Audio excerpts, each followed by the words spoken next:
Welcome to Health Talk. Today we have with us Julia Aspinwall, a certified nutrition science educator.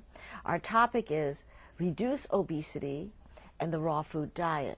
I think it's a great topic because obesity affects Americans. It's a big epidemic.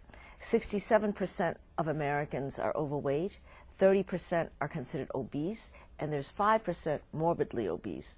Now, I became interested in this topic because I see diabetics, and I wrote a textbook about diabetic retinopathy, and many of our diabetics are managed by diet and their medications. And so I think this is a great topic.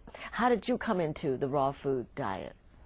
I came into the raw food diet because I wanted to upgrade what I was eating. I didn't have a lot of energy.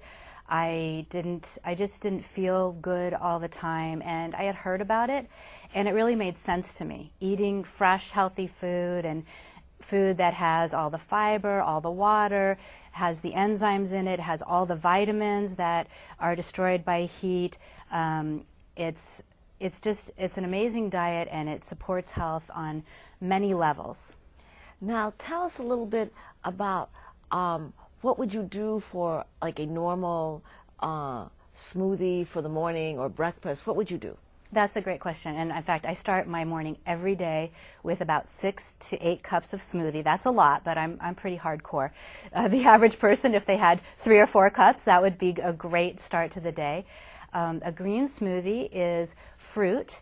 So you can use oranges, apples, strawberries. I like to put a combination of those things and also something frozen, like frozen mango, and then greens. Kale is a powerhouse. It is a superfood. It's full of minerals like calcium and iron, plus it has the phytonutrient chlorophyll. It's rich in fiber. So I use kale every morning, at least probably 3 cups, and then I use romaine lettuce or something else that's mild to kind of balance it out, because kale can be a bit strong. And I blend those up in the Vitamix, and I also put in some other healthy things like flax seeds and hemp seeds and chia seeds.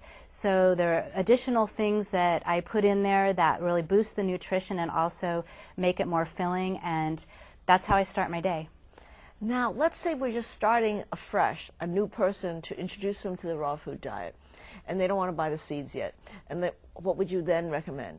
The kale, romaine, and oranges, and you can use ice. I think it's important to make it frosty. I think that makes it just tastes good when it's really cold. So you could use ice, or I prefer to actually use frozen fruit, and the reason I use mango is that it's thick and it kind of binds everything together, and it makes this kind of nice, thick, creamy consistency. Now, what is the difference between going to Jamba Juice and making your own? Obviously, there are differences. When you make your own, you know what you're putting in there, and you know that it's pure. There are a lot of smoothie shops out there. They're using frozen yogurt. They're using ice cream. They're putting all kinds of things in there that I don't know. I don't know what's going into the drink. When I make my own, I know exactly what's going in there, and it's only what I want in there. Jamba Juice does actually have an all-fruit smoothie.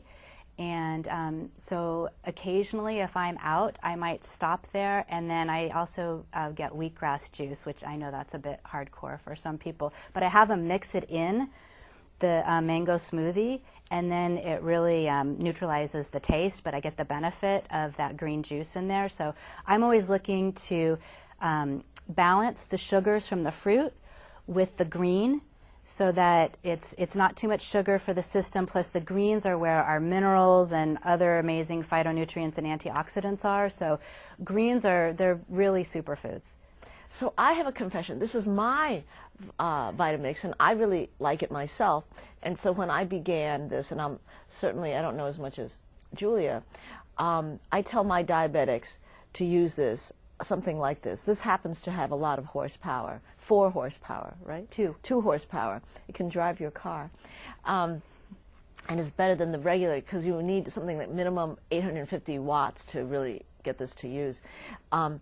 I always tell them to start with vegetables, because if you have vegetables and you don't cook them, it does not become a starch. And if it doesn't become a starch, it does not become converted into a sugar, and is not a problem for a diabetic. So for diabetics, I tell them to make like a vegetarian smoothie, a lot of ice, like maybe 10 ice cubes, something like kale, something like romaine lettuce. Those are like free foods for diabetics. Carrots are limited because they do have sugar, and certainly things like watermelon have a lot of sugar. So if you put half a watermelon here and you put kale, it still would not be good for a diabetic. So it's for us, for doctors, we would think about how to watch the sugar content. But vegetarian smoothies, I think, are great. And I agree with you, mango binds. The other thing that binds, as you've mentioned before, are raw cashews, raw walnuts. You've talked about that. Mm-hmm. Tell us a little bit about that. Let's say you're making lunch, and what would you do for this smoothie? Mm-hmm. Oh, for a smoothie or lunch? Okay, so for lunch, I might do something using the spiralizer. This is a great tool. It's got some blades in there. And what you can do to make things more interesting with your vegetables, like this is zucchini that I cranked through the spiralizer, so you can make it like angel hair pasta. And then this is carrot that I used the flat blade with. So what I might do is spiralize some zucchini and make those nice little noodles, and you can tenderize them with just a little bit of fresh squeezed lemon juice and just a little pinch of salt and a little olive oil, and let that soak for 30 minutes or so. And what that does is breaks down the fiber, and it just tenderizes it a little bit. And then you can put a sauce. You can make a fresh tomato sauce. Right now you can use tomatoes and basil, or you could use something like cashews or hemp seeds that are creamy. So you mix that with some lemon juice, a little olive oil, maybe some garlic, and you can make a sauce out of that. So that would be typically something I would do, and then maybe I would also have a salad or some tomatoes or a piece of fruit or some trail mix, or something to balance it out to make sure that I'm covering all the bases.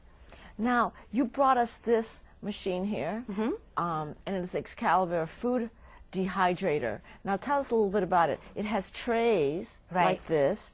Tell us about these trays. So what you do, because with the raw food diet, is you want your enzymes to be intact and all of the vitamins and nutrients. So, but we like crunchy things. So if I want to make crackers, what I do is I make a batter, and then I spread it out on this nonstick sheet and put it in the dehydrator and set it at about 105 degrees. And then when it's partially dry, I can peel that sheet off and then have it just on the mesh tray. You can use the dehydrator for crusts, crackers, cookies. It's really nice for making things chewy, and just it changes the texture just a little bit. And I also use it sometimes in the winter to warm the food up a little bit, especially if I've made food in advance. Like, I like to do that to save time. So I might make a raw green soup or some kind of a spread or something that I don't want to eat chilled out of the refrigerator because it's too cold. So I put it in the dehydrator just to warm it up for maybe a half hour, an hour. So those are different ways that we use the dehydrator. Now, you've made these crackers with that? Yes. And so once you peel it off this, it then lies on this mesh. Exactly. And then you let this air dry, and then you just cut them up. Right. Well, actually what I do is I score it after I put the batter on the sheet. I score it, and then as it dehydrates and it all shrinks, then those score lines are very prominent, and it's easy to just break them apart. So these crackers I made out of flaxseed, sunflower seed. So they look like this? And sesame seed, yes. Exactly, and they're very crunchy and crispy because it's really important that we enjoy our food. And I think that's one reason why raw food helps people lose weight and stick with it, because you can get all of your enjoyment out of your food. You can get the crunchy, you can get the creamy and rich food using nuts and seeds, and so people find it a lot easier to stick with, and they can also start getting creative and have fun making different things, and they can just enjoy the whole process rather than feeling deprived.